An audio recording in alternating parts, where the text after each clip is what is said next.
இன்னைக்கு நம்ம வீடியோவில் சாம்பார் சாதம் எப்படி பண்ணலான்னு பார்க்கலாம். அதுக்காக நான் 3/4 கப் அரிசி எடுத்திருக்கேன். சாப்பாட்டு அரிசி எது வேணாலும் நீங்கள் எடுத்துக்கலாம். 3/4 கப்பை ஒரு 15 நிமிஷத்துக்கு முன்னாடியே வாஷ் பண்ணிட்டு இதில் ஊற வச்சுருக்கேன். இதால் 1/4 கப் அளவுக்கு துவரம்பருப்பு எடுத்திருக்கேன்.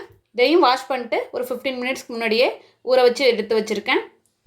4 டேபிள் ஸ்பூன் தேங்காய் துருவுனது, ஒரு பெரிய லெமன் சைஸ் புளி ஊற வச்சுருக்கேன். 2 கத்திரிக்காய் கட் பண்ணி தண்ணியில் போட்டு வச்சுருக்கேன். இதில் ஒரு பாதி அளவு சவ் கட் பண்ணது, ஒரு சின்ன உருளைக்கிழங்கு, சின்ன மாங்காய், கொஞ்சமாக அவரைக்காய், ஒரு 7-8 பீன்ஸ், ஒரு கேரட், ஒரு 15 சின்ன வெங்காயம் தோல் மட்டும் உரித்து எடுத்து வச்சுருக்கேன். ஒரு சின்ன தக்காளி, 2 டேபிள் ஸ்பூன் நெய், கொஞ்சமாக பெருங்காயத்தூள், கொஞ்சமாக மஞ்சள் தூள். சாம்பார் சாதத்துக்கு ஃப்ரெஷ்ஷாக மசாலா அரைக்க போகிறோம்.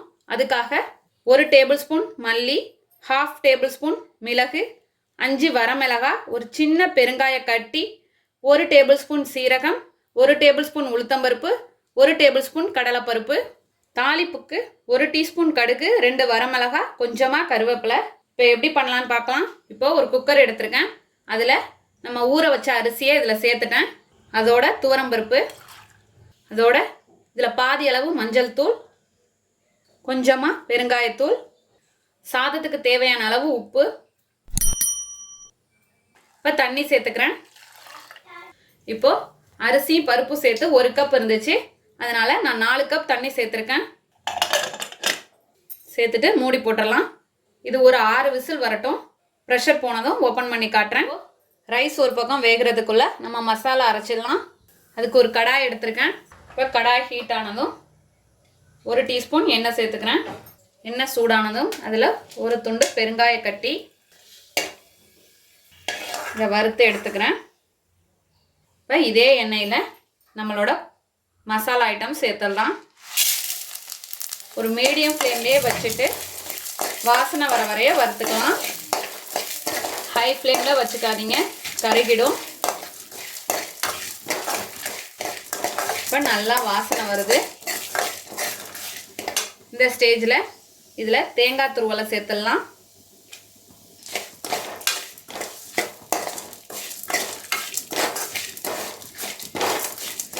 ஒரு நிமிஷம் இதில் வதக்கிப்போம். இப்போ இதில் நம்ம வறுத்து வச்ச பெருங்காய கட்டியை சேர்த்துடலாம். இப்போது ஸ்டவ்வை ஆஃப் பண்ணிவிட்டு இதை ஆறுனதும் ஒரு மிக்சி ஜாரில் மாற்றி அரைச்சி எடுத்துகிட்டு வந்துடுவோம். இப்போது நம்ம மசாலா சூப்பராக ரெடி ஆகிட்டு இப்போ தாளிச்சிடலாம். இப்போ இதே கடாய் இருக்கட்டும். இதில் கொஞ்சமாக நெய், இப்போ நெய் உருகுனதும் வெங்காயம் சேர்த்துட்றேன்.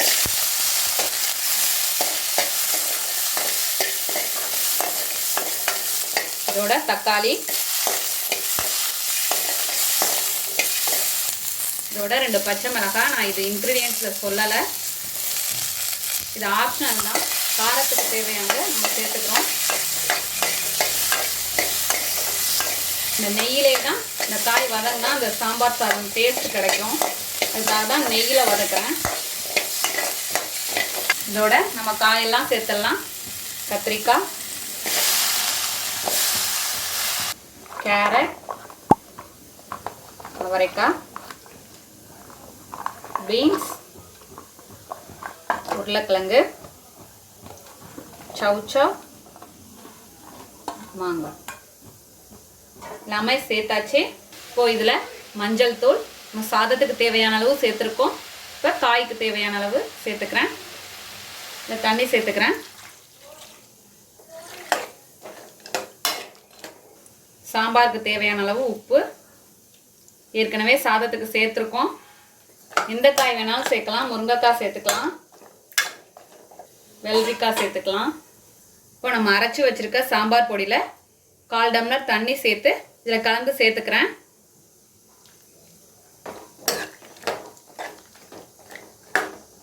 இப்போ சாம்பார் நல்லா கொதிக்கட்டும். மூடி போட்டுடலாம். காய் நல்லா வெந்து வரணும். ஒரு 10 நிமிஷம் மூடி போட்டு வேக வைக்கலாம். இப்போ 10 நிமிஷம் ஆகிடுச்சு. ஓப்பன் பண்ணி பார்க்கலாம். நான் இடையில 2 டைம்ஸ் கிளறி விட்டேன், அடி பிடிக்காமல் இருக்கிறதுக்காக.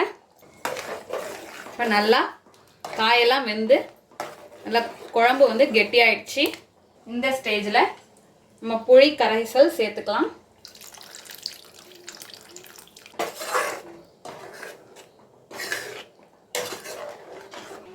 இந்த ஸ்டேஜில் உப்பு பார்த்துக்கோங்க. இப்போ வேகட்டும். இப்போ குழம்பு நல்லா கெட்டியாயிடுச்சு. இப்போ இதை மாற்றிடலாம். இப்போ தாளிப்புக்கு தாளிச்சிடலாம். இதில் நான் 1 டேபிள் ஸ்பூன் நெய் சேர்த்துக்கிறேன். நெய் சூடானதும் இதில் கடுகு, இப்போ கடுகு பொரிஞ்சதும் வரமிளகாய் சேர்த்துடலாம். அதோட ஒரு கொத்து கருவேப்பிலை. குழம்புல நம்ம தாளிப்பை சேர்த்துடலாம். இப்போ இதில் கடைசியாக கொத்தமல்லி தழை சேர்த்துட்டு ஸ்டவ்வை ஆஃப் பண்ணிடலாம். இப்போ நம்மளோட அரிசியும் பருப்பும் நல்லா வெந்துருச்சு பாருங்கள். இந்த அளவுக்கு நல்லா வெந்திருக்கணும். இப்போ ரெண்டையும் சேர்த்து கலந்துக்கலாம். இப்போ ஒரு அகலமான பாத்திரம் எடுத்திருக்கேன். இதில்